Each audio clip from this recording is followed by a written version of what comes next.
Shalom dan salam sejahtera untuk kita semua. Firman Tuhan yang saya akan kongsikan pada hari ini untuk kita semua adalah seperti dalam Mazmur 77 ayat pertama hingga ayat ke-21 ya. Jadi inilah perkongsian kita hari ini. Untuk musim bulan ini saya akan pilih ayat firman Tuhan dalam Mazmur 77 ayat 1 hingga ayat 21. Jadi sebelum itu mari kita berdoa bersama-sama sebelum kita mendengar firman Tuhan.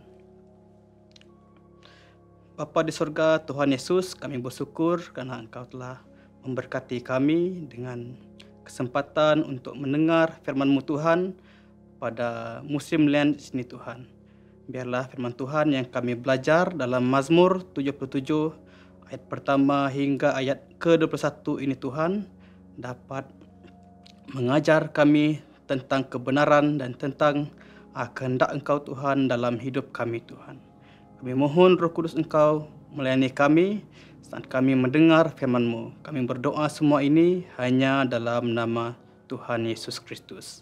Amin. Saudara-saudari yang dikasihi Tuhan, marilah kita sama-sama merenungkan Mazmur dalam bab 77 ini ya.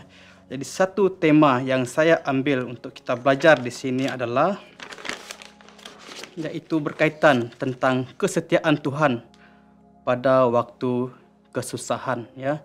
Jadi kalau kita lihat secara ringkasnya, Mazmur ini adalah ditulis oleh Asaf sendiri ya. Asaf merupakan keturunan Gersom dan dia juga pernah diangkat oleh Raja Daud untuk memimpin pujian sebagai ketua kepala pujian sewaktu kebaktian diadakan. Begitu juga Asaf ya, dia sangat terkenal dengan dia adalah seorang penulis Mazmur yang terkenal juga masa itu. Jadi apakah pelajaran ataupun apakah yang ditulis oleh Asaf dalam Mazmur 77 ini? Mari sama-sama kita lihat. Saya akan ringkaskan secara ringkas mengenai apa yang telah diungkapkan oleh Asaf dalam Mazmur 77 ayat 1 hingga ke ayat 1 ini. Dua hal yang saya boleh lihat di sini adalah yang dipisahkan, yang diungkapkan oleh Asaf sendiri dalam Mazmurnya. Kalau kita lihat dalam Mazmur 77 ayat 1 hingga ayat 11, di sini Asaf mengungkapkan tentang hari kesusahan yang dia lalui ya. Dan yang kedua juga dia mengungkapkan dari ayat 12 hingga ayat 1 ini berkenaan tentang mengingati perbuatan Tuhan yang telah Tuhan lakukan terhadap bangsa Israel sebelumnya ya. Jadi dalam ayat 1 hingga 11 ini di sini berlaku keresahan terhadap Asaf ya. Karena dia merasakan seolah-olahnya Tuhan tidak lagi mendengar doa mereka dan Tuhan tidak lagi mendengar doa Asaf sendiri walaupun dia berdoa dan berseru nama Tuhan. Tetapi Asaf merasakan bahwa Tuhan sudah menolak, Tuhan sudah menjauhkan diri dari mereka, yaitu bangsa Israel. Namun begitu kalau kita lihat dalam ayat 12 hingga ayat 21, di sana juga Asaf ya, walaupun dia rasa Tuhan menolak dia ataupun dia merasakan Tuhan menolak bangsa Israel, tetapi satu hal yang mendorong Asaf ya, dia mengingatkan tentang perbuatan Tuhan yang Tuhan telah lakukan untuk bangsa Israel sebelumnya. Kalau kita lihat dalam ayat 12 hingga ayat 21 itu, di sanalah Asaf menyatakan tentang perbuatan Tuhan yang berlaku dalam bangsa mereka, dalam sejarah bangsa Israel sebelum itu ya. Dan apabila kita lihat ya, sewaktu Asaf merasakan Tuhan menolak mereka ataupun Tuhan tidak mendengar doa dia, itu mendatangkan kesan juga terhadap Asaf ya, yaitu dia rasa tidak terhibur. Kalau kita lihat dalam ayat 3 dikatakan dia rasa tidak terhibur, dia mengeluh, dia rasa hilang semangat, dia tidak dapat tidur, dia hilang kata-kata, ya. Dan dia juga banyak mengalami persoalan dalam fikiran dia. Banyak persoalan timbul dalam fikirannya kerana dia merasakan seolah-olahnya Tuhan tidak mendengar ataupun tidak menjawab doa dia dan tidak mendengar seruan bangsa Israel sendiri sewaktu dalam mereka mengalami kesusahan, ya.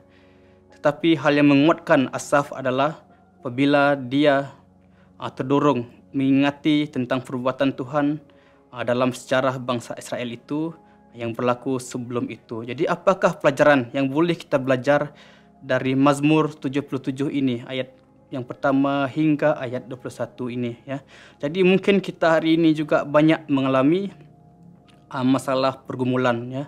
Dan apabila kita berdoa kepada Tuhan, mungkin juga kita akan rasakan bahwa Tuhan tidak mendengar doa kita, bahwa Tuhan tidak menjawab doa kita.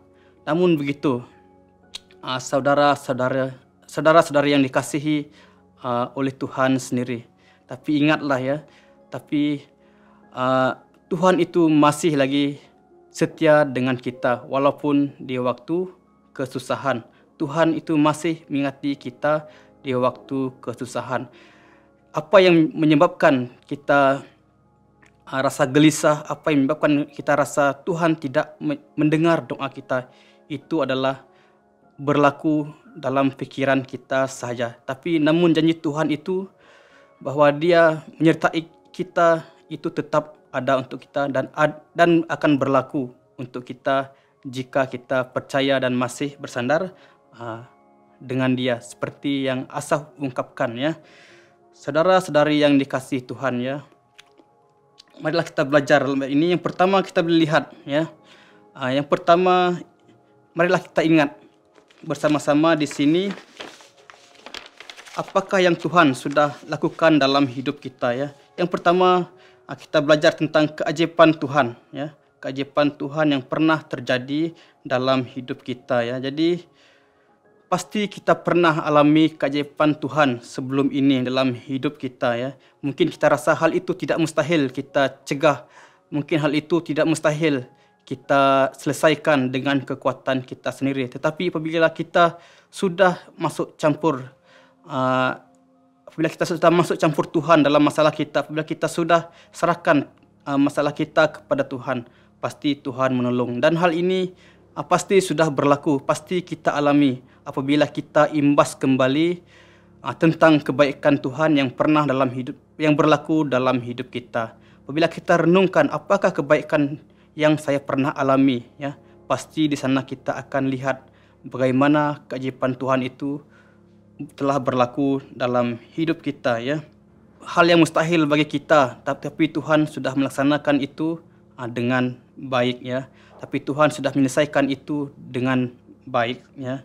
Jadi hal yang kedua kita belajar di sini adalah tentang mujizat dan keselamatan Tuhan yang pernah terjadi dalam hidup kita. Mungkin apabila kita juga imbas kembali, apakah mujizat dan keselamatan Tuhan yang pernah terjadi dalam hidup kita, ya. Jadi apabila kita imbas, pasti kita akan menemui apakah mujizat Tuhan yang terjadi dalam hidup kita, ya. Mujizatnya tidak semestinya kita disembuhkan, kita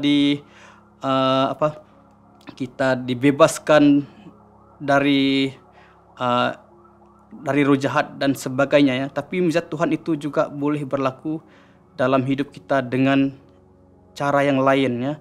Mujizat Tuhan itu berlaku dengan cara yang lain. Misalnya kita boleh mengalami kesembuhan dalam hati kita.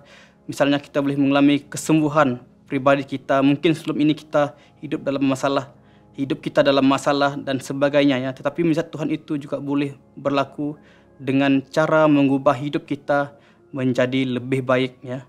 Menjadi lebih baik dan menjadi lebih berkenan dengan Tuhan sendiri, ataupun lebih sesuai dengan kehendak Tuhan sendiri, ya. Jadi begitu juga keselamatan yang Tuhan sudah berikan kepada kita, ya, yang Tuhan sudah sediakan kepada kita sebelum ini. Apabila kita lihat apabila kita renungkan kembali apakah keselamatan yang Tuhan sudah lakukan kepada kita, pasti kita juga akan menemui, ya, pasti kita akan menemui apakah keselamatan, apakah penyelamatan Tuhan yang pernah berlaku dalam hidup kita sehari-hari sebelum ini, ya. Dan yang ketiga kita belajar juga di sini adalah tentang kemahabesaran Tuhan dan juga kepimpinan Tuhan, ya, seperti Asaf sendiri merasakan bagaimana kebesaran Tuhan dan juga kepimpinan Tuhan yang pernah berlaku dalam bangsa Israel sendiri, ya, sebelum ini, ya. Jadi mereka, apabila Asaf merasakan kebesaran Tuhan, ya, itulah yang dia mengingati, ya, apa yang Tuhan sudah lakukan untuk mereka dan untuk bangsa dia sendiri, yaitu bangsa Israel, ya. Jadi hari ini kita juga boleh renungkan apakah kebesaran Tuhan, apakah kepimpinan Tuhan yang berlaku dalam hidup kita hari ini, ya. Apabila kita renungkan, apabila kita lihat kembali apakah kebesaran Tuhan dan juga kepimpinan Tuhan yang berlaku dalam hidup kita, ya. Jadi apabila kita renungkan, pasti kita akan lihat, ya, kepimpinan Tuhan itu bagaimana berlaku dalam hidup kita, ya. Selama kita hidup di dunia ini, selama kita dilahirkan dan sampai usia sekarang, kita boleh lihat bagaimana kepimpinan Tuhan itu, bagaimana kebesaran Tuhan itu berlaku dalam hidup kita apabila kita renungkan, ya. Jadi inilah menunjukkan, ya, apabila Tuhan, ya, sudah memilih kita, apabila Tuhan sudah mengambil kita menjadi anaknya, apabila Tuhan sudah mengangkat kita untuk menjadi anaknya, pasti di sana juga dia akan menunjukkan kebesarannya dan dia juga menunjukkan kepimpinannya kepada kita itu bagaimana, ya. Inilah menunjukkan kasih Tuhan itu bagaimana kepada kita, ya. Jadi itulah juga menandakan tentang penyertaan Tuhan bagaimana dalam hidup kita semenjak kita sudah dipilih oleh Tuhan sendiri, ya. Dan bagaimana Tuhan melakukannya, apa yang Dia sudah janjikan kepada kita, ya.